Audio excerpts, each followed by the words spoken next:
Hello participants, very good evening to you all. Welcome to the webinar on energy economics from University of Petroleum and Energy Studies. I am Dr. Prasoom Dwivedi. I shall be talking about the concept of energy economics today. So today's topic for webinar is energy economics, new challenges and solutions. In this presentation, I'll take you through towards the theoretical understanding of energy economics, then what kind of areas which are there and students can explore and they develop their skill sets to serve the energy sector in India and abroad. And after that, we will talk about that what kind of projects, what kind of activities students are engaged in the campus to develop themselves for the industry. And in the last section of this presentation, I shall be sharing with you that what kind of activities in terms of research projects and consultancy projects we are conducting at UPES, where various funding institutions are offering opportunities for the institution like UPES, and we are trying to serve the industry and the policymakers with the help of the resource base which we have in MA Energy Economics course. So the other slide is you can as you can see it is talking about understanding energy economics. So it is basically an applied economics and interdisciplinary economics. And as you know, the economics basically deals with the demand and supply side of the market. So here we actually talk about, we try to understand various factors which affects the market equilibrium of energy sector in India and all across the world. And as you know, if you can connect this the concept with the theoretical and the conventional economics, so it is a typical type of demand which is called derived demand, where this type of demand actually is dependent on activities, on other economic factors. And as you also know that derived demand is exhaustive in nature, it means then that then when purpose is solved, then the demand for that product or service may not be there. But fortunately, this energy sector, the energy demand for energy is a derived demand, but its demand never gets exhausted.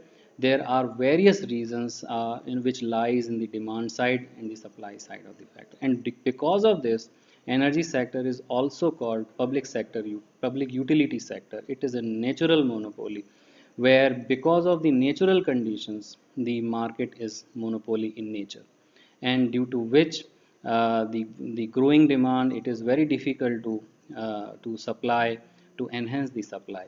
And therefore with a growing demand, various economies, various markets, various countries actually have unbundled the power sector or energy sector. And that's how in India the unbundling of energy sector has started already way back. I would say, last 20-25 years. So that process has started of the unbundling of energy sector, and due to which the natural monopoly, the policymakers have tried to deal with the unbundling, where they have divided sectors into various categories, I would say. For example, if you see the oil sector, the oil and gas sector has been categorized into upstream, midstream, and downstream sector. And by categorizing this, the institutional framework has been created in such a way so that the players which are involved in upstream activities can upstream activities can play their own role. The pricing will be different, the cost and revenue structures will be different. Then in midstream, how the end product which is actually explored or produced at the upstream level, how it can be made access to the downstream sector. And for that, midstream sector also plays important role, which is actually the transportation sector. Similarly, if you will see the power sector, the generation, transmission, and distribution, these are three major pillars of power sector, and which have been unbundled in India. You can see a lot of private players which are there in the generation sector, and there is not much private investment in transmission, but you can see a lot of investment in generation and distribution sector. And this is how actually the economics has started working, because when the private players are there, they are coming in the industry, they are entering in the industry with their economic rationals, that is the profit maximization. So but although we cannot consider the energy market with we cannot compare the energy market with other typical markets like FMCG market and all, because of the public utility nature, because of the natural monopoly characteristic. It is very difficult to remain open and the market for the private players, and that's how the government have very strong regulations for monitoring the players in the market. And that's why so that's how I hope I would be able to I'm able to give you the explanation how energy economics is becoming more prominent. So how it is an interdisciplinary area. For example, since it's a natural monopoly market, as you know, the government is allowing the private players, but not at the cost of the compromise with the satisfaction of the end users. And that's why government decides the price, government decides various incentives, and each and everything is being decided by the government through regulations and policies. So that's why in economics, how policy and regulations are affecting the economic viability of energy projects becomes very important. And that is how actually the importance of energy economics is growing day by day. For example, distribution companies wants to know what will be the implication of, say, for example, particular policies, solar rooftop policy. What will be the impact of solar rooftops on their revenues, on their costs, on their profitability?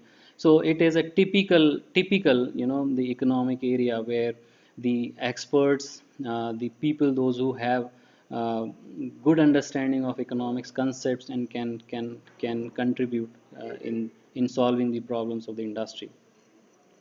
So if you see the various aspects of energy, it can be analyzed in the international perspective. For example, how the supply and demand of the for the energy sources is changing. In last 2 years, if you would have observed how the crude oil price has gone down, and how with the disaster in Japan in 2012, how the demand for gas has shifted in Asian countries, and specifically in Japan, and how it is going to affect the upcoming in the next 20-25 years. And as you know, the Indian government is also trying to project what will be the energy scenario in India in 2047, when we will be completing 100 years of independence. So it will be one perspective where we can analyze the international dynamism of energy sources, how the politics, how the geopolitics, how the economies are overall getting affected with uh, the energy demand. For example, Venezuela, 80% of the GDP of Venezuela was dependent on oil, and with the fall in the crude oil price, you can see uh, the status of Venezuelan economy. So that is another pattern, consumption pattern and supply pattern, which can be understand and can be analyzed.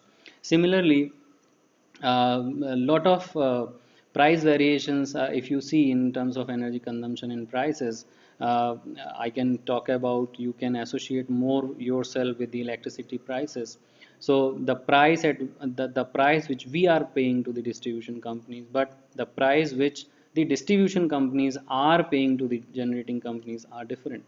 For example, if electricity is generated through renewable energy sources, then tariff will be different. And when the electricity is generated through conventional technology, then the tariff will be different. So energy consumption and price will have their effects. But in India, since market is yet to mature, and that's why we cannot see this relationship, we cannot observe this relationship in Indian market. But if you will see the matured markets, the developed markets like US, like Japan, where you can find out this kind of relationship between energy consumption and prices. Like in India, uh, as you know, there is a concept of economies of scale, and if you buy large in quantity, you will have to pay less. But in India, it doesn't happen. The industry, which is the bulk user, is paying more than the retail consumers. While, as per economic rationality, the retail consumers should pay more than the industrial consumers, because industrial consumers are bulk consumers. But it doesn't happen in India. But if you will see this kind of relationship in Japan and in US, you will find that industrial users are paying less, while the retailers, or while the retail consumers are paying more. Similarly, the energy consumption and geography also pays uh, it has got a very strong relationship. For example, if you will see the European and American countries, the demand for gas is very high, and most of the gas which is used in these countries because of for the heating purposes. But this kind of pattern you will not find in India. And but in India, it is relatively a hotter climate, and the energy consumption patterns which are different. If you will see the southern part of the country, and when you will compare the southern with the North Indian part, you will find the different energy consumption patterns and the styles of energy consumption. So this is another area where uh, uh, we can see the relationship, we can analyze the relationship between energy consumption and geography. Energy consumption and population density is another parameter which can give us an idea about energy consumption pattern. So where the population density is more, energy consumption will also be more. But it will but the the type of energy source which is used, where the population density is more, there are more chances of using commercial energy. Where population density is less, there are more chances of using a non-commercial type of energy, because introducing commercial energy sources in those areas where population density is less will become unviable for the government and also for the private players. So which is very important aspect, and that's how you can see in the rural areas where density is less, the availability of commercial energy sources is also very less, because there are two reasons for that. One is the number of users, and second is also the paying capacity of the users. Similarly, the energy consumption is also dependent on the distances. So what is the fundamental question as far as understanding the energy economics is concerned? Why government should involve in energy markets? As we discussed that in the previous slides, the government has to play its role, critical role in energy markets, because energy market is a natural monopoly in nature. And natural monopoly means that it would be harmful for introducing competition in the market.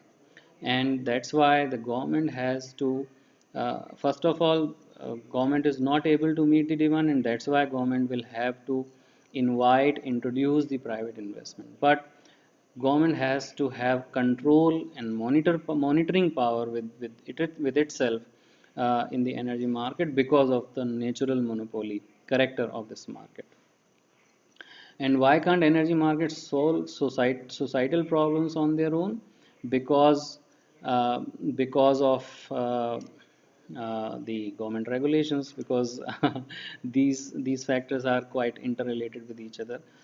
So energy market uh, are very regulated in nature, and the societal problems are dynamic in nature, and it will be very difficult for the players in the market to cope up with the societal problems. It is the government which has to play proactive role in analyzing and identifying the social problems, and and and directing and deriving the market players towards the societal problems. The primary reason, as you can see, the due to externalities, presence of market power, and goods produced are not sufficient quantities by the marketplace. The coexistence of government and private players is, as I just talked about, the unbundling. So growing demand for energy for economic development cannot be met by the government alone. And that's why unbundling is a solution to meet the growing energy demand. It requires change in acts and policies and allows the market forces to play its role. And in power sector specifically, Electricity Act 2004 has played a critical role in evolving the energy market or power market in India. Whatever private investment, whatever the growth in power generation in India, whatever the growth in terms of solar, in terms of wind, in terms of other renewable energy sources, you are observing or you are realizing it is because of the Electricity Act.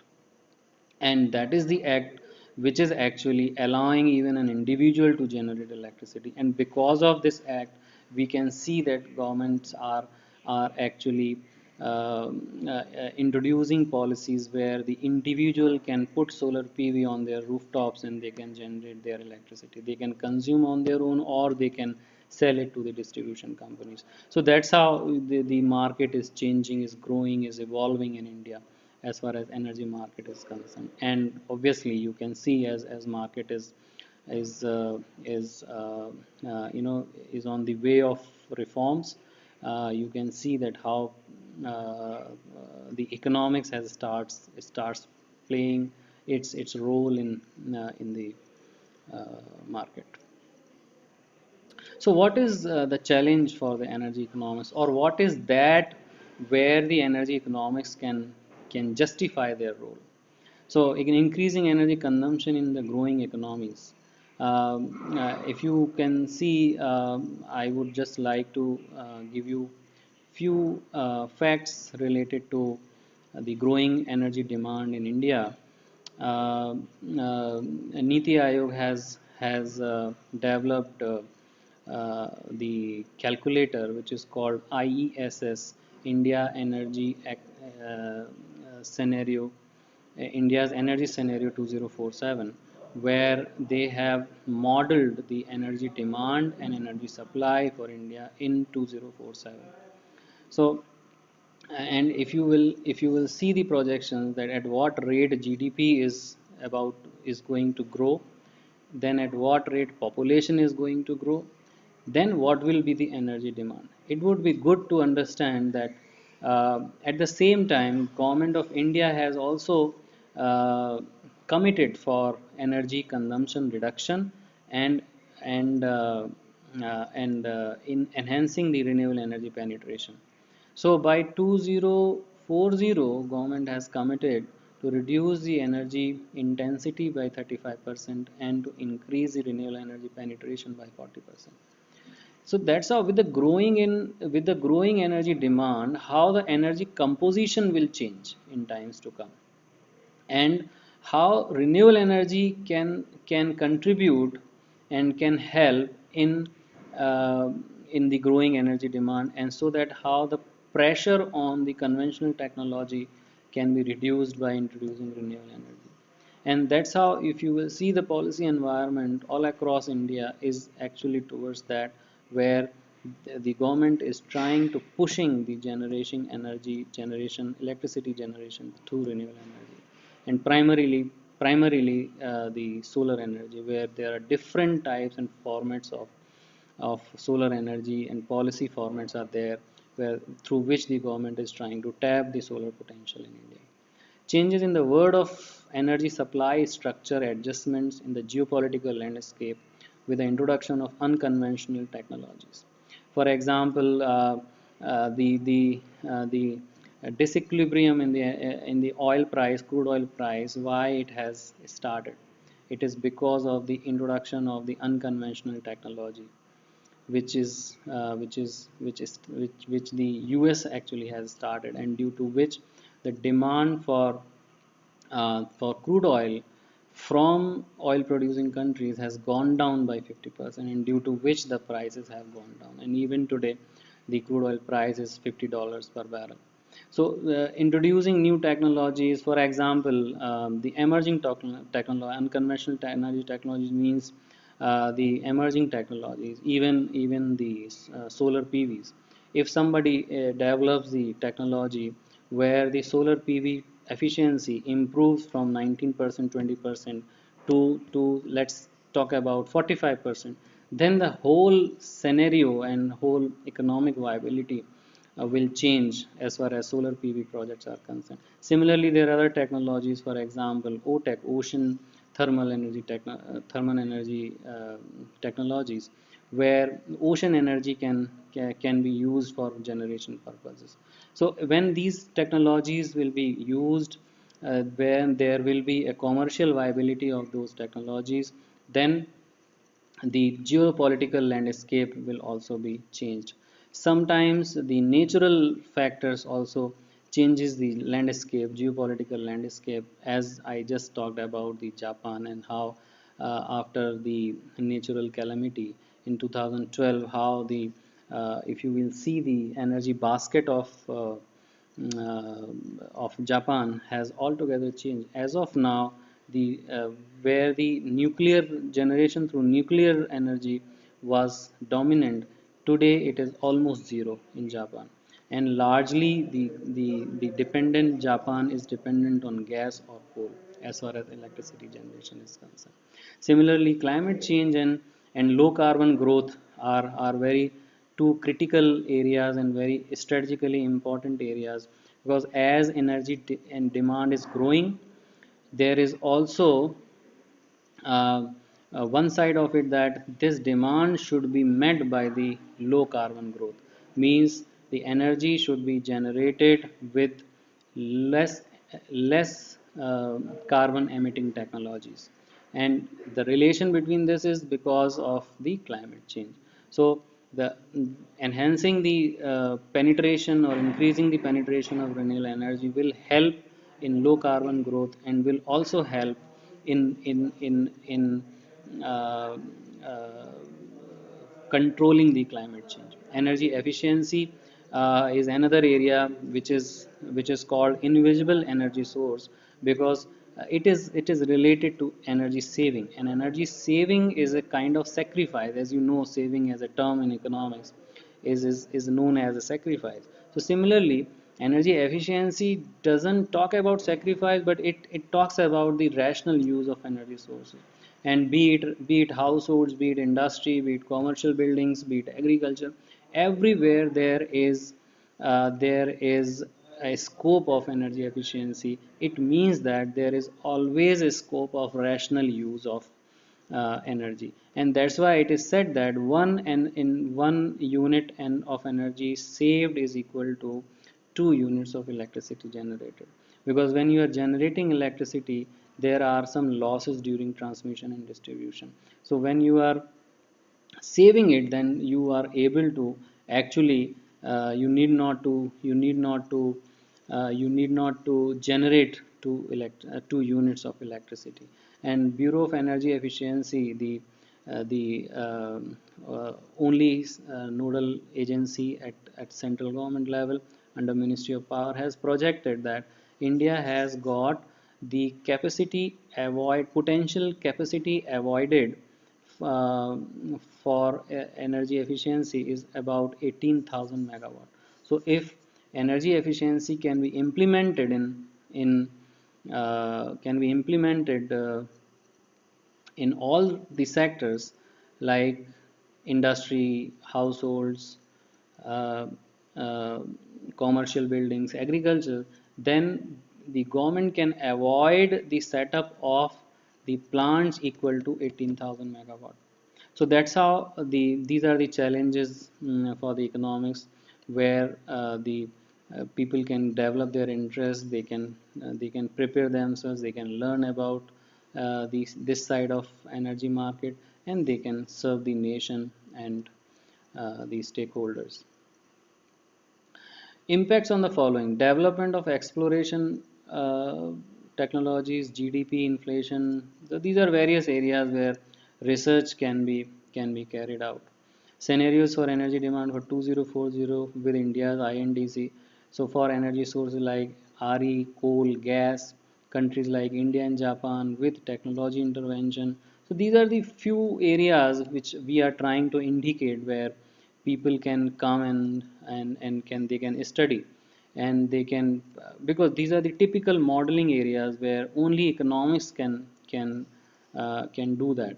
So it will be good if people can develop their interests and they can develop the scenarios, they can share with the various stakeholders, be it government, be it the consultants, be it the industry, be it the consumers, that what will be the scenario in 2040 or 2047, or be uh, any period which you want to find out. You can model it, and you can say that with these assumptions, this is going to be the demand for renewable, this is going to be the capacity for renewable energy, this is going to be the demand, this is going to be the demand for investments for renewable energy projects, or for gas projects, or for coal projects.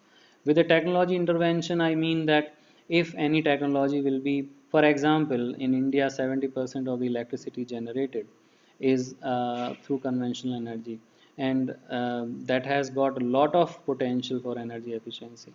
That how that energy efficiency can be done, that can be done with the help of technology intervention, which is called clean coal technology. With the intervention of clean coal technologies, then if what does it mean? If there are four types of technology, I would not go into details of type of technology, but if there are four types of technologies, then if the combination of these technologies will be used, then how what will be the what will be the uh, demand, what will be the generation after implementing these technologies. So various scenarios can be developed, and in those scenarios we can assume that the share of technology will change.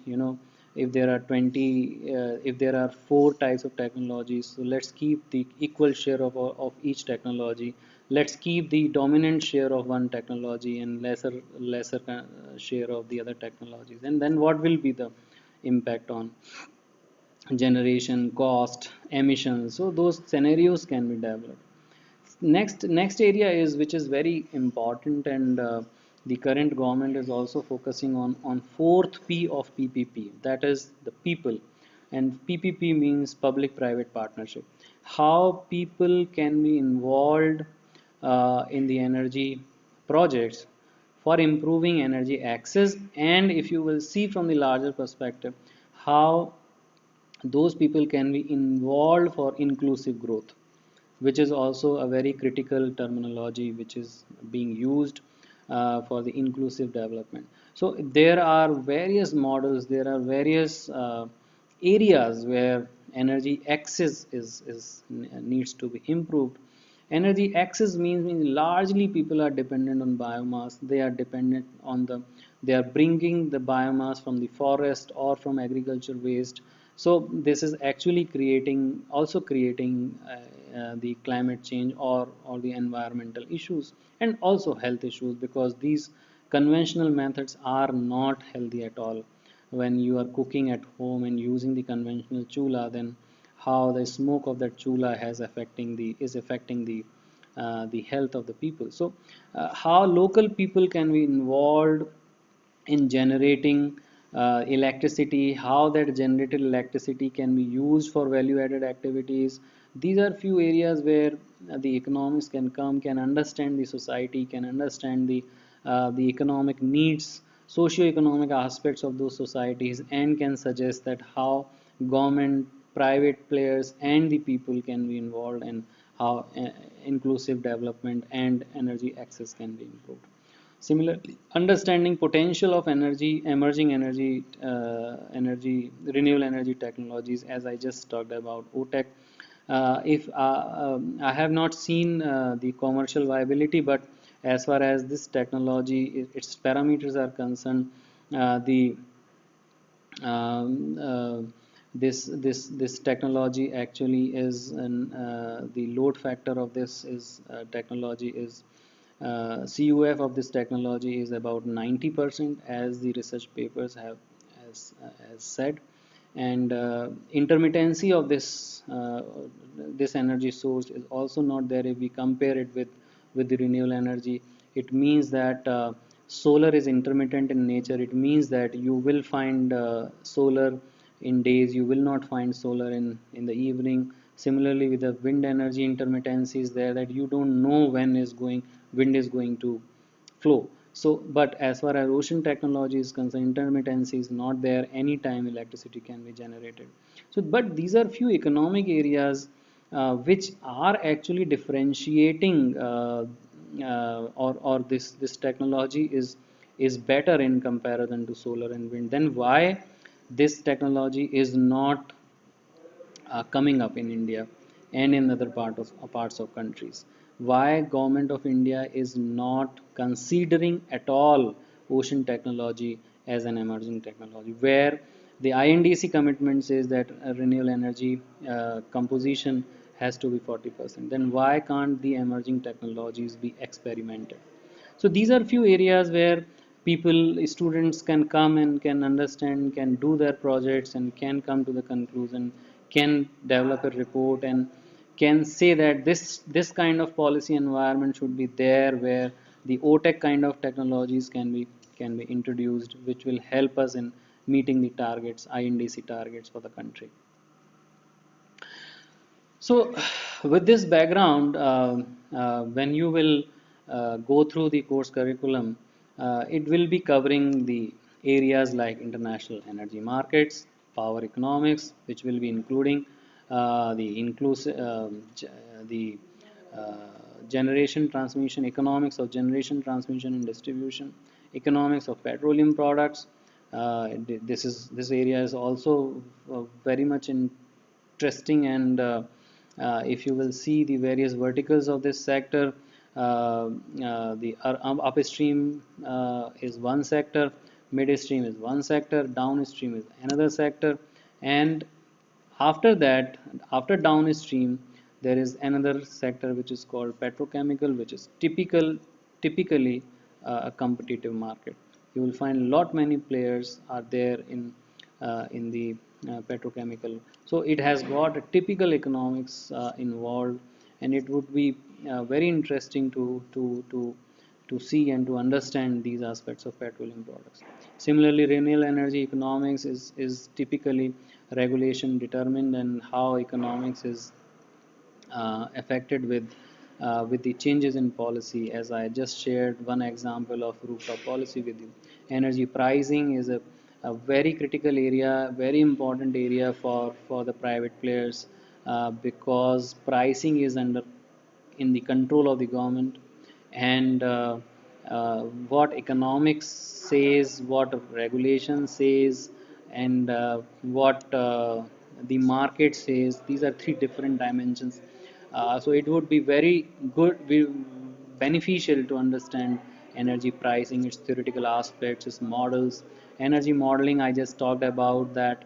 I just also talked about energy trading, where in India this market has started, but has not grown as much as in comparison to other developed countries, where you can see the rationality in the energy pricing. Financing is also a very typical area because of the natural monopoly and public utility sector.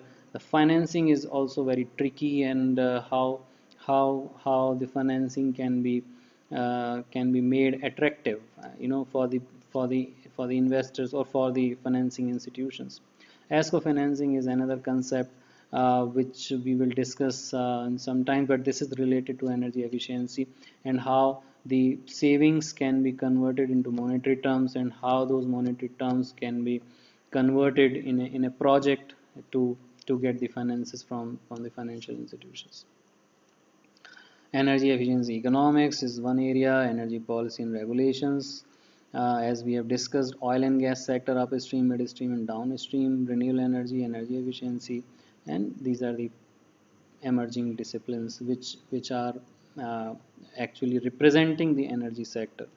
And uh, we have designed the course in such a way where we can uh,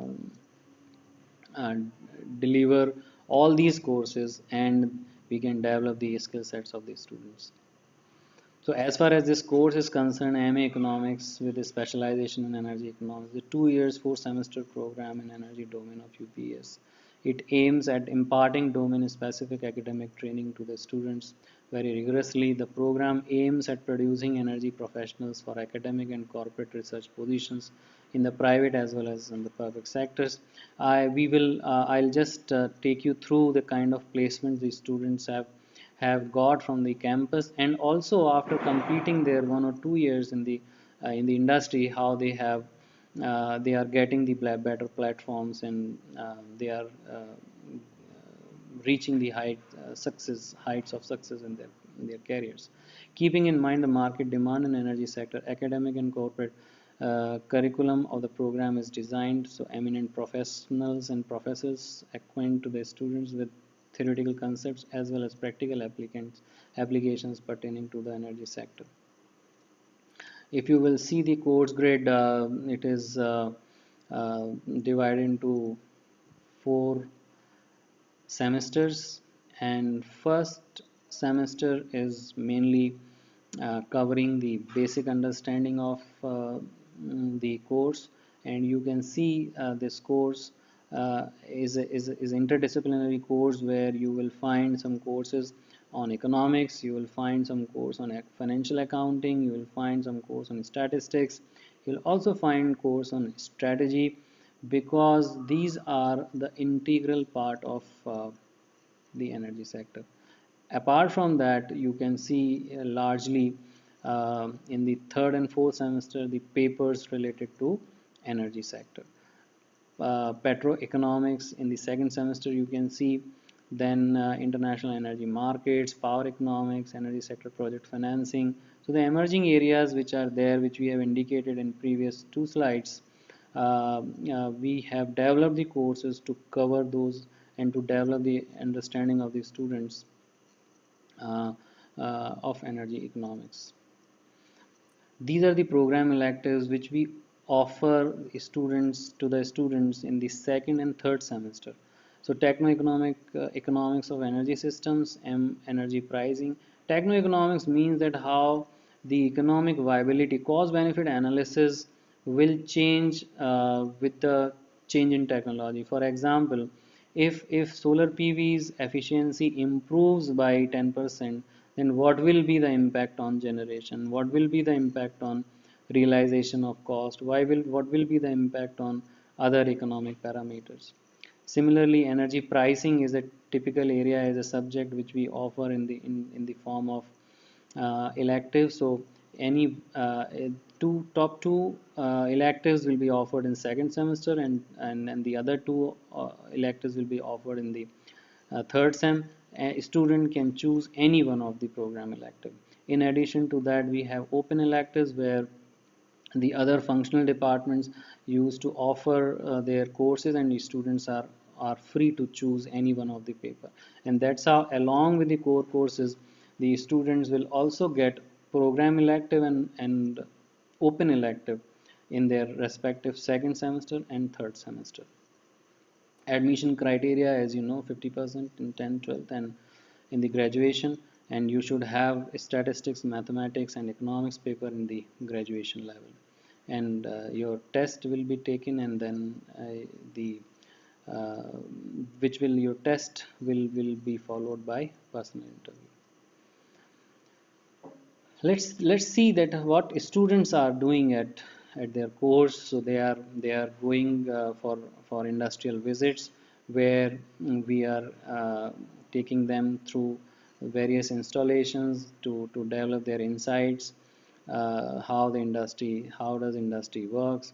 That may be related to oil and gas sector, that may be related to generation facility, that may be related to conventional technology, that may be related to emerging technology, maybe solar plants, maybe wind power plant, and so on and so forth.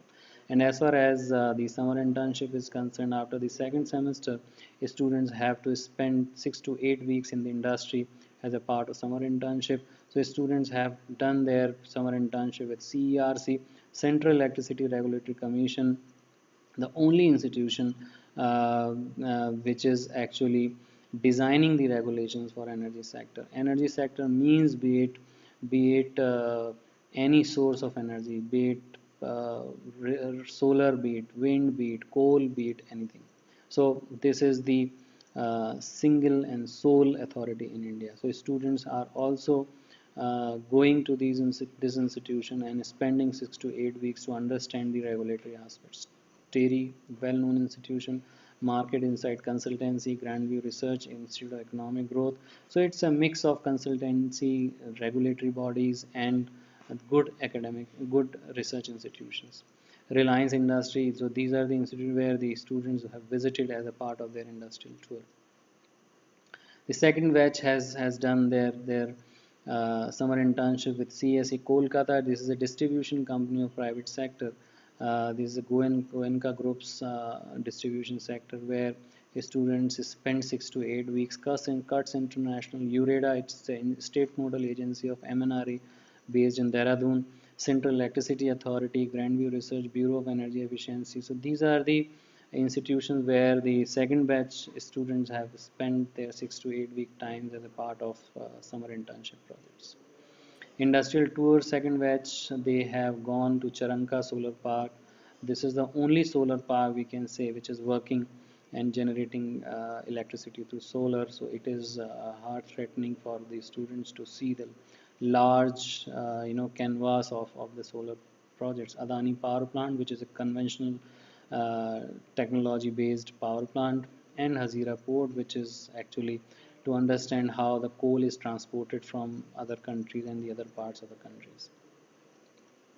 The projects which students are pursuing as a part of the dissertation project: policy analysis by comparing the solar policies of India and abroad to analyze the reasons for failure of RPO compliance. RPO compliance means renewable purchase obligations. So CRC, the government, central government has made it compliance for the distribution companies that they will have to use this much of green component.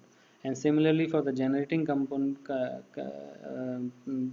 companies, they will have to generate a particular part of their total generation in the form of renewable energy. So what is that policy, how it is affecting? There are various tools which are policy tools which the government has suggested, has implemented. How those tools can be capitalized, can be leveraged by the different players. So there can be different aspects of analyzing the policies and their economic effects. Similarly, estimation of carbon emission using panel data analysis, measuring energy efficiency, analysis of factors affecting electricity generation, comparison of seasonality of electricity consumption. As I just talked about the intermittency of the energy generation through solar and wind. Similarly, there can be a variation, there can be an intermittency in terms of energy consumption. What will be the demand during summers? What will be the demand during winters? What will be the demand during the peak hours? What will be the demand in the morning hours? What will be the demand in the evening hours? So there can be a good analysis which can be done, which can be analyzed, and accordingly the policy implications can be suggested. Drivers of carbon emission intensity in the developed and developing countries, a scope of competition in electricity sector, uh, a role of renewable energy in economic growth of developed and developing world. Similarly, RPO, rooftop, then micro hydro, then average tariff and power economics, green growth and energy transformation, energy storage systems. These are few areas where students are working and they are developing their projects.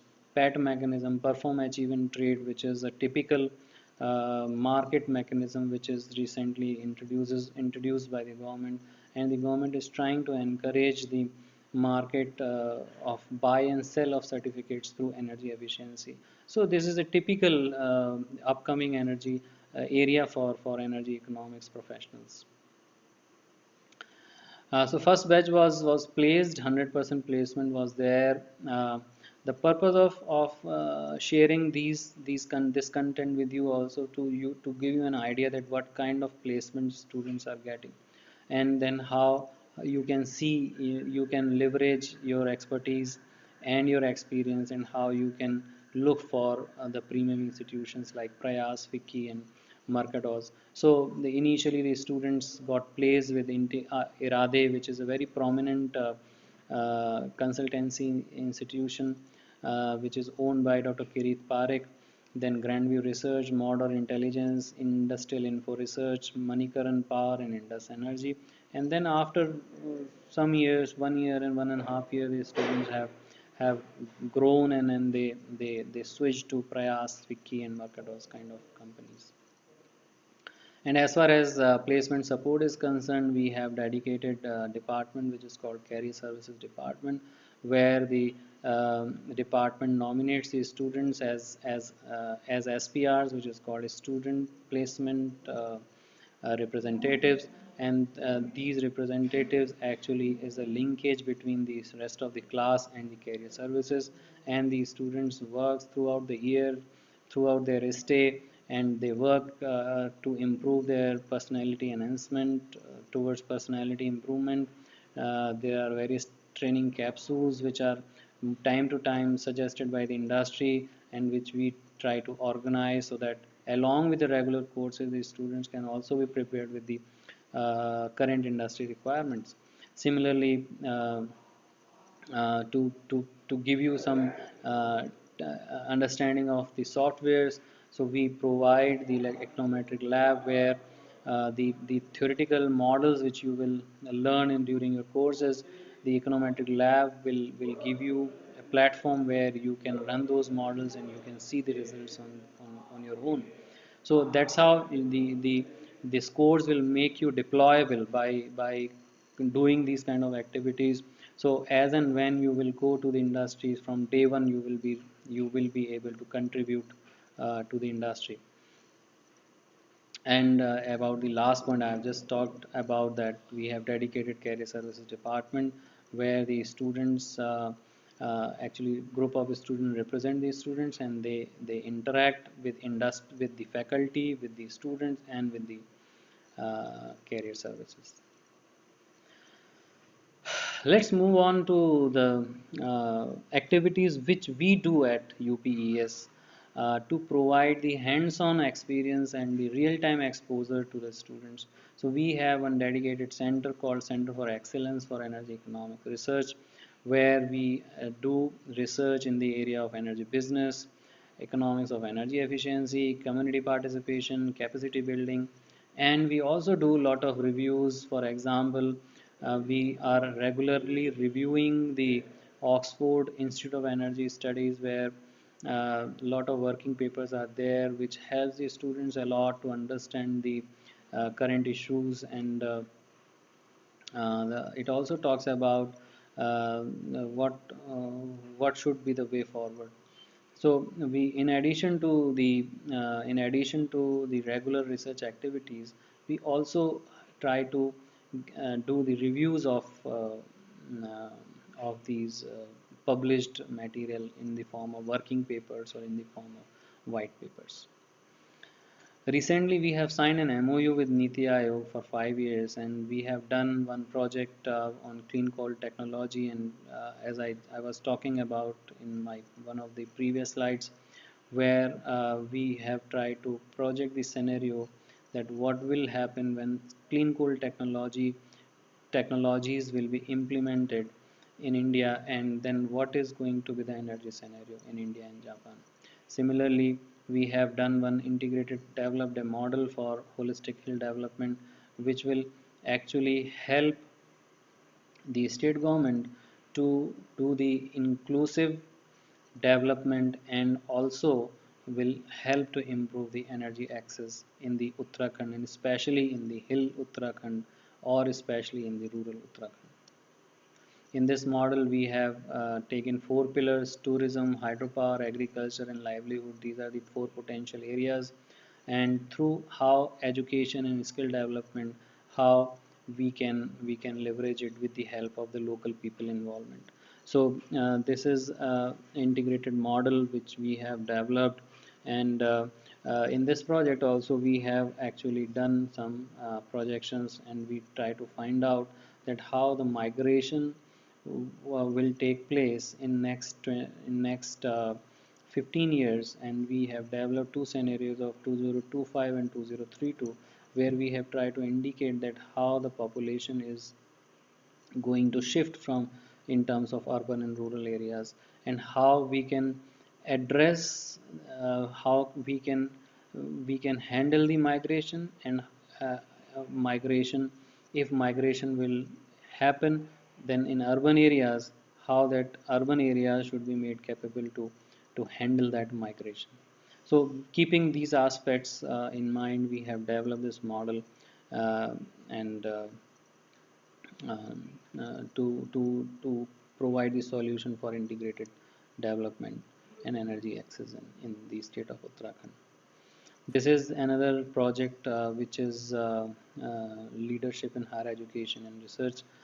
This is the project call for proposals issued by the UNESCO's body, which is called International Association of Universities, IAU. So in 2012, we got this project, and we did this project in association with the University of Nairobi, Kenya, and UPES. Similarly, we got the same project in 2012, which we did along with KNUST Ghana, and UPES. Another project which is called Project on Financing Energy Efficiency. Uh, this project is funded by the World Bank, where we need to visit and identify the industries, and to audit them, energy audit, and then finding out their energy requirement and how they can rationalize their energy demand. And we did this project, and the this is an interdisciplinary project where engineers are also involved. So in this project, the faculty members and students from engineering were also involved, and the students from College of Management were also involved. So the economics were actually involved in conducting the cost benefit analysis. While the data was generated through energy audit from the industry, it was the responsibility of the group of economists, where we need to analyze that how cost benefit is going to take place when these kind of savings and potentials will be considered. And that's how we developed the report, submitted these reports to World Bank, and that's how through these projects actually students used to get the real-time exposure uh, uh, of the from the projects, and they are able to understand how does industry work, what are their expectations, and then what kind of skill sets which we would be need to we need to develop to prepare ourselves. Another very interesting project where which we did for European Union, and in this project we developed one we did the economic modeling for solar parks in India, where we have taken the solar park policies into consideration, and we have tried to project the impact on cost of generation for next 25 years of any solar power projects, and how the changes in these policies will affect the cost of generation, NPV, IRR, tariffs, everything. And this model was submitted to Solar Energy Corporation of India, and they have accepted that model. Another project which was funded by United Nations Development Program, UNDP, to analyze the business model of the projects which are working on biomass gasification based power generation in India. And this project was we did in collaboration with TERI, and under which we invited all the entrepreneurs from North India, and we actually did the analysis of the projects, and then we developed the report based on the business models, and based on the business models and based on the regulations and policy. Again, we developed a model which is depicting the various cost benefit aspects of the projects, and we have tried to project for next 25 years, and what how the cost can be reduced, how the revenues can be maximized, how the profits can be generated. This is another research project which we did on study of energy consumption pattern in rural Uttarakhand, and this project was sponsored by Uttarakhand Council of Science and Technology. And the objectives of this project is to understand the energy demand side of the rural Uttarakhand, to identify the market and non-market sources of energy, to know the cost of commercial and non-commercial energy sources in rural areas, and to gather information about awareness on renewable energy technology. Uh, we have talked about this project. This is another project which is called uh, project which was funded by GIZ through UREDA. UREDA is Uttarakhand Renewable Energy Development Agency, which is the nodal agency of MNRE, state nodal agency of MNRE. In this project, we need to tell the various participants. These participants are para technicians which have been trained in solar PVs. Now the business aspects of solar PVs needs to be delivered, and under this project we did one study, and we actually trained the solar para technicians to understand the business aspects, so that how they can start their own business in their own communities. And apart from that, the educating industry professionals are this we also do in terms of conducting management development programs. So these kind of activities also provide an opportunity to the students to interact with the industry professionals, and to work with them and to stay for 2 days, uh, uh, and these industry professionals also come to learn and to benefit themselves for with the recent upcoming and recent development in energy sectors. As you can see, this MDP was conducted on financing energy efficiency projects, where we designed a program where we try to develop their understanding how the energy efficiency financing opportunities can be leveraged. Similarly, driving solar power growth, another MDP was conducted, in which the various business aspects of solar power was discussed during 2 days. This is the MOU which we have signed with the Niti Aayog for next 5 years, and this is a huge opportunity for the students, those who will be pursuing the energy economics course, to understand and to understand the policy requirements uh, for the energy sector, to understand the various scenarios for energy sector. So these kind of opportunities are there uh, for us by associating with Niti Aayog.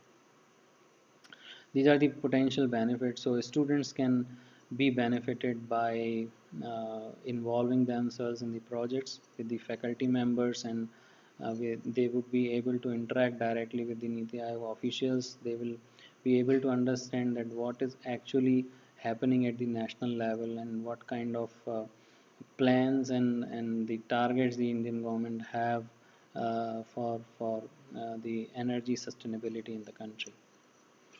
These are other outreach activities where we have signed MOUs with Alliance for Energy Efficient Economy, then Sitkul Manufacturer Association of Uttarakhand. These are two difficult, two different type of group of people. One is talking about energy efficiency, and Sitkul is the actually the group of manufacturers in Uttarakhand, So with these platforms, the students can interact with the industry, can develop the projects, can solve their problems, and students will be able to understand the real uh, issues of the industry. With these words, energy economics is a challenging area which is uh, beneficial for us, and energy economics and economists can provide the solutions to the social issues, industrial issues, and to the policy issues. So it is a prospective area.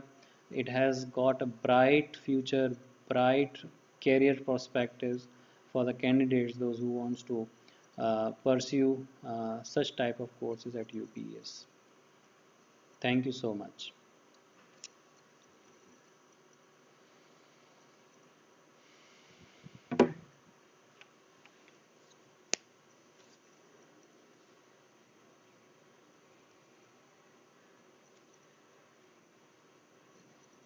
Please feel free to ask questions if any.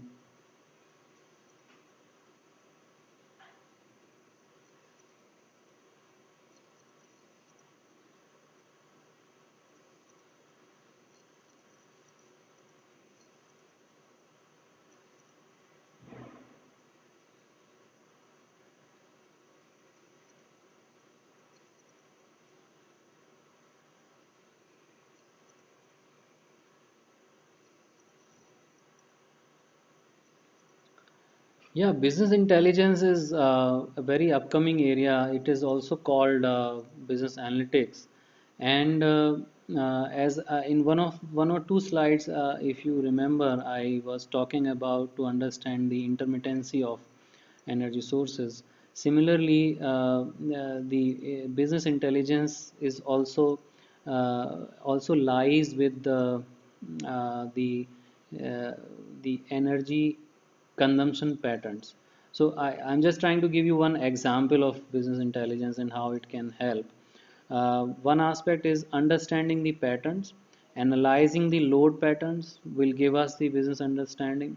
Similarly, business intelligence will can also be in terms of uh, identifying the potential technologies. For example, if we can work out on the potential emerging technologies, as I was talking about OTEC, ocean energy, then we can always develop the insights, and we can indicate with the business intelligence that these can be the upcoming areas. So business intelligence, use of business intelligence in energy sector can help us in understanding the unplanned can understand the market dynamism on the one hand, and business intelligence can also help us in identifying the potential markets.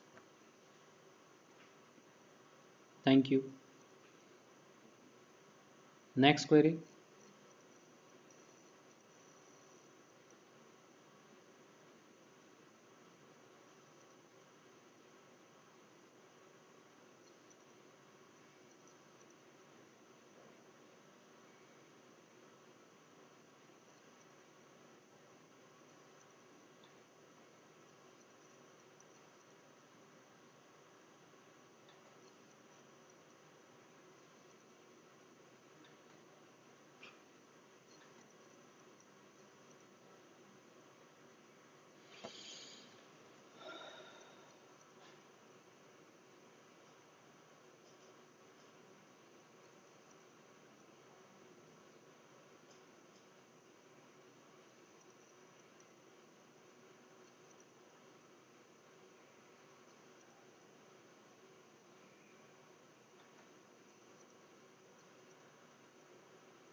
Yes, it is. It is in use, but as you know, in energy sector, the emergence of private sector is yet to come.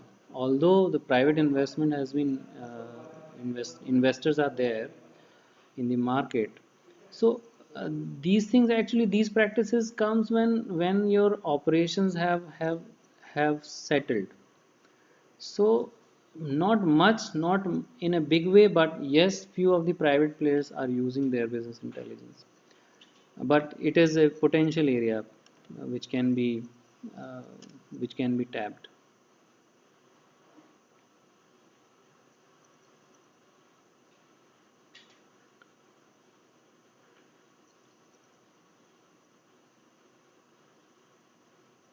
In India, it is emerging, but if you will talk about in the other countries, yes, it is used in a big way.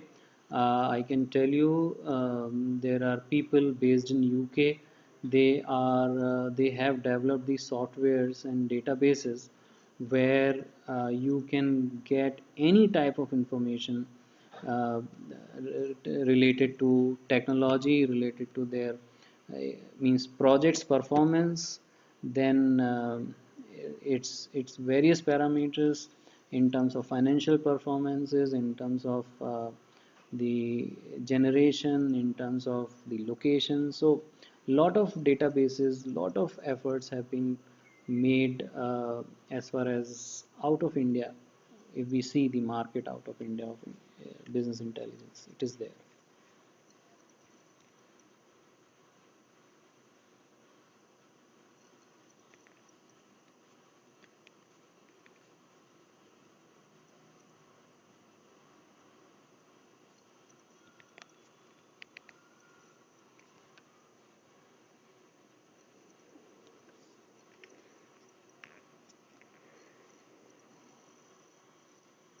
Thank you, Ms. Mishra.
Okay, thank you.